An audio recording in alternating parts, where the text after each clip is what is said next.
ये बात है 1971 की, जब एक अमेरिकन एयरलाइन के जहाज को टेक ऑफ किए अभी चंद मिनट्स ही गुजरे थे कि सबसे पीछे वाली सीट पर बैठे एक पैसेंजर ने एयर होस्टेस को अपने पास बुलाया और हंसते हुए एक चिट्ठी उसको थमा दी। उस चिट्ठी में सिर्फ चंद अल्फाज लिखे थे जिसने पूरे अमेरिका में हलचल मचा कर रख दी। वो पैसेंजर कौन था और FBI आज तक उसको जिंदा या मुर्दा क्यों नहीं ढूंढ पाई? ढूंढना तो दूर की बात, अमेरिका की सबसे पावरफुल इंटेलिजेंस एजेंसी पिछले 50 सालों से उस पैसेंजर की जरा बराबर भी इंफॉर्मेशन नहीं निकाल पाई। नाजरीन, इस इंटरेस्टिंग वाक़े की शुरुआत 24 नवंबर 1971 को पोर्टलैंड एयरपोर्ट से हुई थी। एक शख्स जो बज़ाहिर बिजनेसमैन लगता था, उसने पोर्टलैंड से सिएटल का टिकट बुक करवाया और सीधे जहाज की तरफ बढ़ने लगा। तब अमेरिका में डोमेस्टिक फ्लाइट्स पर किसी भी किस्म की कोई सख्ती नहीं हुआ करती थी। न ही पैसेंजर्स का सामान चेक किया जाता था और न ही उसकी आइडेंटिटी वेरिफिकेशन की जाती थी। ये नॉर्थ वेस्ट ओरिएंट एयर का जहाज बोइंग 727 था, जिसको सिर्फ 45 मिनट्स में पोर्टलैंड से सिएटल तक पहुंचना था। सनग्लासेस लगाए, हाथ में एक ब्रीफकेस के साथ डैन कूपर नामी ये पैसेंजर इस जहाज में सवार हुआ और अपनी पसंद की सीट पर जाकर बैठ गया, जो जहाज की सबसे आखिरी सीट थी।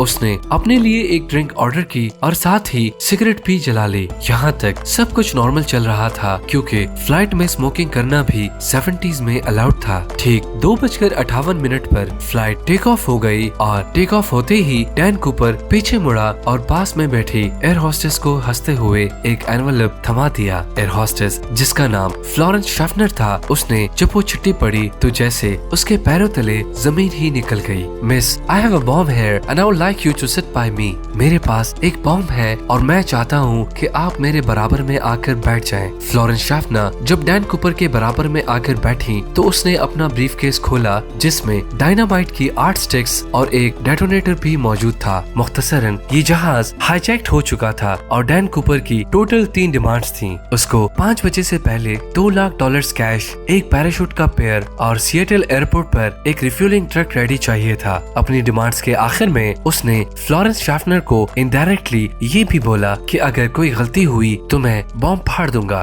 डैन कूपर के अलावा इस जहाज में 35 पैसेंजर्स और थे, जिनको पीछे जहाज में होने वाले इस वाक़े का बिल्कुल भी इल्म नहीं था। फ्लोरेंस शाफनर डैन की डिमांड्स लेकर कॉकपिट में गई और फ्लाइट कैप्टन को सारा माजरा सुना दिया। एक दूसरी एयर होस्टेस, जिसका नाम टीना मकलाउड था, वो अब एक इंटरकॉम लेकर डैन कूपर के साथ आकर बैठ गयी, जो पायलट और डैन कूपर के दरमियान मैसेज पहुंचाने का काम कर रही थी। याद रहे कि ये अमेरिका की हिस्ट्री में होने वाला पहला प्लेन हाईजैक था जो रैंसम के लिए किया गया था। इसी वजह से लोकल अथॉरिटीज और FBI ने फैसला किया कि हाईजैकर की सारी डिमांड्स पूरी की जाएं। जाहिर है अथॉरिटीज को भी मालूम था कि डैन कूपर उनसे भागकर ज्यादा दूर नहीं जा पाएगा। फ्लाइट, जिसको सिर्फ 45 मिनट्स में ही सिएटल में लैंड करना था, वो अब अगले 1.5 घंटे तक एयरपोर्ट के गिर्द गर्दिश करती रही और बकाया 35 पैसेंजर्स जो इस सारे वाक़े से बिल्कुल बेखबर थे, उनको बताया गया कि टेक्निकल डिफिकल्टी की वजह से प्लेन को लैंड करने में दुश्वारी हो रही है।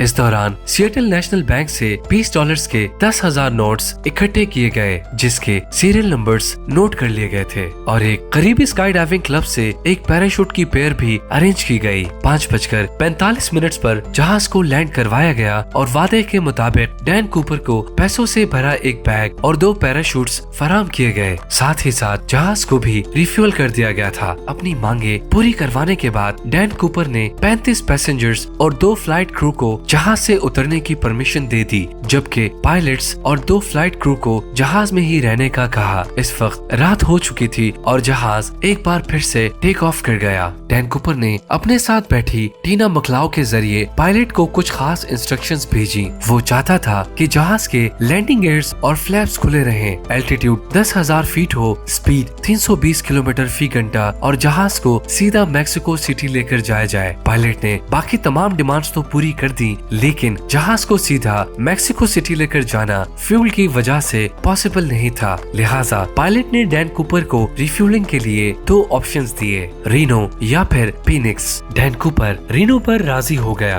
दूसरी तरफ लोकल और फेडरल अथॉरिटीज भी अपना काम कर रही थी, तो फाइटर जेट्स को जहाज के पीछे रवाना किया गया, लेकिन वो इतनी स्लो स्पीड मेंटेन नहीं कर पा रहे थे। इसी वजह से उन्होंने जहाज के गिर्द चक्कर लगाना शुरू कर दिया। रात के अंधेरे में जहाज रीनो की तरफ रवां दवा था। इतने में डैन कूपर ने पास बैठी टीना मकलाउ को कॉकपिट में जाने का कहा, जहां 2 पायलट्स और एक फ्लाइट अटेंडेंट मौजूद थी। जब टीना कॉकपिट का दरवाजा बंद करने के लिए पलटी तो उसने आखिरी बार सिर्फ इतना देखा कि डैन कूपर अपनी कमर पर कुछ बांध रहा था। उसके बाद जहाज की सीढ़ियां खुली और डैन कूपर ने वहां से छलांग लगा ली। उसके बाद जो कुछ भी हुआ पिछले 50 सालों से उसको आज तक डिस्कस किया जा रहा है। 3 घंटों के बाद जब जहाज रीनो में लैंड हुआ तो जहाज को अच्छी तरह से चेक किया गया, लेकिन जहाज में ना ही कूपर था और ना ही कोई बॉम्ब मिल सका। ना सिर्फ जहाज में बल्कि इस वाक़े के बाद डैन कूपर का कहीं कोई अता पता ना चल सका, ना ही जिंदा और ना ही मुर्दा। आखिर डैन कूपर कौन था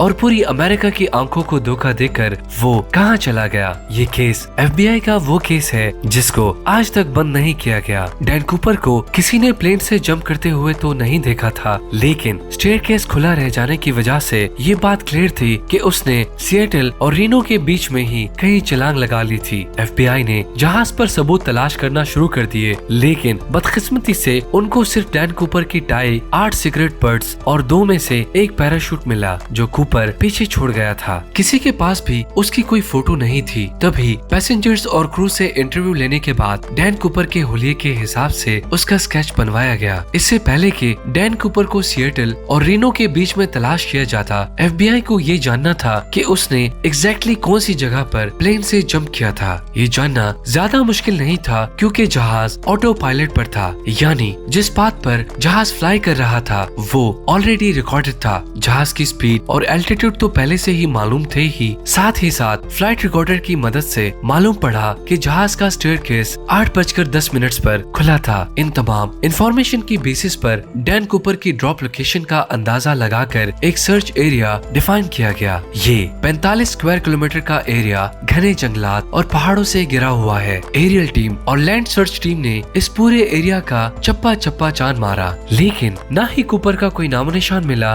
और ना ही कोई ब्रीफकेस मिला या फिर पैसे। हत्ता के इस एरिया में इतनी शदीद सर्दी थी कि सबको यही लगा कि डैन कूपर मर गया होगा, लेकिन उसके बाद जो हुआ वो FBI के वहमो गुमान में भी नहीं था। अमेरिकन हिस्ट्री में FBI ने पहली बार इस केस में पब्लिक से हेल्प लेना शुरू कर दी। जी हाँ, डैन कूपर का स्केच और $2 लाख के सीरियल नंबर्स भी अखबारों में शाया किए गए और डैन कूपर के बारे में कोई भी इंफॉर्मेशन देने पर इनाम देने का वादा भी किया गया। उनका ख्याल था कि कूपर अगर जिंदा होगा तो पैसे कहीं ना कहीं जरूर खर्च करेगा, लेकिन हैरत अंगेज तौर पे वो सीरियल नंबर का एक भी नोट कभी भी कहीं भी दोबारा जाहिर नहीं हुआ। लेकिन ये मामला अभी खत्म नहीं हुआ था। करीब 9 सालों के बाद यानी 1980 में एक वाकया हुआ। साउदर्न वॉशिंगटन में कोलंबियन रिवर के किनारे एक बीच है जिसको टीना बार बीच कहा जाता है। यहाँ एक बच्चा अपने पेरेंट्स के साथ खेल रहा था जब उसको रिवर के किनारे नोटों की 3 गड्डियाँ मिली। ये $20 के नोटों की गड्डियाँ थी जो टोटल $5,800 बनते थे। बच्चे के पेरेंट्स ये पैसे लेकर FBI के पास गए। खुशकिस्मती से इनके सीरियल नंबर्स उन नोटों से मैच कर गए जो डैन कूपर लेकर गया था। डैन कूपर हाईजैकिंग केस में 9 सालों के बाद ये पहली प्रोग्रेस थी, लेकिन बजाय केस को सॉल्व करने के इस वाक़े ने केस को मजीद उलझा कर रख दिया, क्योंकि ये पैसे ड्रॉप से तकरीबन 27 किलोमीटर दूर पाए गए थे। पहले ये समझा गया कि ड्रॉप जोन में वाक़े लुइस रिवर में ये पैसे डैन कूपर से ही गिरे होंगे और वहाँ से बहते हुए कोलंबियन रिवर तक आए होंगे, लेकिन बाद में नोटिस किया गया कि कोलंबियन रिवर तो ऑपोजिट डायरेक्शन में फ्लो करती है, यानी ये पैसे लुइस रिवर से बहकर टीना बार बीच तक किसी भी सूरत में नहीं पहुंच सकते। FBI के लिए ये मामला तो सुलझने के बजाय उलझता ही जा रहा था। न सिर्फ इतना ही बल्कि टीना बार बीच जहाँ से ये पैसे बरामद हुए थे, यहाँ 1974 में कुछ खुदाई का काम किया गया था। हाईजैकिंग के 3 सालों बाद टीना बार बीच के किनारे एक्स्ट्रा रेत डाली गई थी और मिलने वाले पैसे इस रेत के अंदर पाए गए थे। इस नई इंफॉर्मेशन से तो